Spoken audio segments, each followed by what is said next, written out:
বন্ধুরা আজকের এই ভিডিওটি যখনই আপনি রাতের বেলা একা থাকবেন তখন কিন্তু গোপনে ভিডিওটিকে দেখার চেষ্টা করবে। বন্ধুরা ভিডিওটি ভালো লাগলে অবশ্যই এখানে লাইক অপশন দেখতে পারবেন, এখানে জাস্ট আপনারা ভিডিওটিকে লাইক করে দিবেন। অ্যাপটিকে জাস্ট আপনারা এখান থেকে ওপেন করে নেবেন। তারপর আপনারা কি করবেন, এখানে পেয়ে যাবেন অল ফটো, আপনারা এটার উপর ক্লিক করবেন। ক্লিক করার পর এখান থেকে জাস্ট যে কোনো একটি ছবিকে আপনি সিলেক্ট করে নেবেন।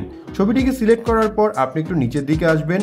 তারপর এখানে দেখতে পারবেন অ্যাডজাস্ট অপশন, আপনারা এটার উপর ক্লিক করবেন। ক্লিক করার পর এখান থেকে আপনি পেয়ে যাবেন ক্রপ অপশন, আপনি ক্রপে ক্লিক করবেন। দেন এখান থেকে আপনারা ফটোটিকে ক্রপ করবেন যতটুকু পারবেন, অবশ্যই জাস্ট সাবজেক্টটিকে রেখে বাকি সাইডগুলো আপনারা বাদ দিয়ে দিবেন। তারপর এখান থেকে আপনারা নিচে দেখতে পারবেন এই এক্সপ্যান্ড নামের একটি অপশন চলে আসবে, এটার উপর ক্লিক করবেন। দেন এখান থেকে আপনি পেয়ে যাবেন চেঞ্জ অ্যাসপেক্ট রেশিও, এটার উপর ক্লিক করবেন। দেন এখান থেকে আপনি 4/3 অথবা 3/4 করে দিবেন। আমি এখান থেকে জাস্ট 3/4 করে দিলাম। তারপর আপনারা কি করবেন, ছবিটিকে একটু জুম করে অ্যাডজাস্ট করবেন। আপনারা নিচে দেখতে পারবেন ডিসক্রাইব দ্য কন্টেন্ট, আপনারা এটার উপর ক্লিক করবেন। দেন এখানে একবার হোল্ড করে ধরে রাখবেন। এই লেখাটি আমি আমার ভিডিও ডিসক্রিপশন বক্সে দিয়ে রেখেছি, আপনারা চাইলে সেখান থেকে কপি করে নিতে পারেন বা আপনি ফার্স্ট কমেন্টে এই লেখাটি কিন্তু দেখতে পারবেন।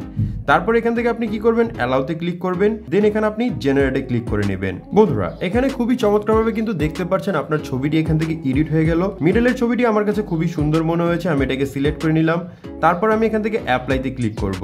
দেন এখানে আপনি পেয়ে যাবেন টিকমার্ক, টিকমার্কে ক্লিক করবেন।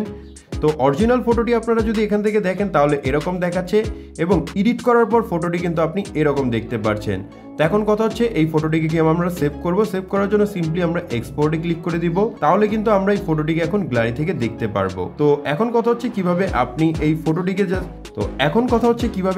এই অ্যাপ্লিকেশনটিকে ডাউনলোড করবেন। অ্যাপটিকে ডাউনলোড করা একেবারে ইজি একটি কাজ। সরাসরি চলে যাবেন এখান থেকে প্লে স্টোরে। প্লে স্টোরে চলে যাওয়ার পর সার্চ অপশনে ক্লিক করে সার্চ করবেন হাইপি। হাইপি ক্লিকে সার্চ করলে আপনি ফার্স্ট যে অ্যাপ্লিকেশনটি দেখতে পারবেন, এই অ্যাপসটিকে জাস্ট আপনারা একবার ডাউনলোড করে নেবেন। সম্পূর্ণ ভিডিওটি দেখার জন্য ধন্যবাদ।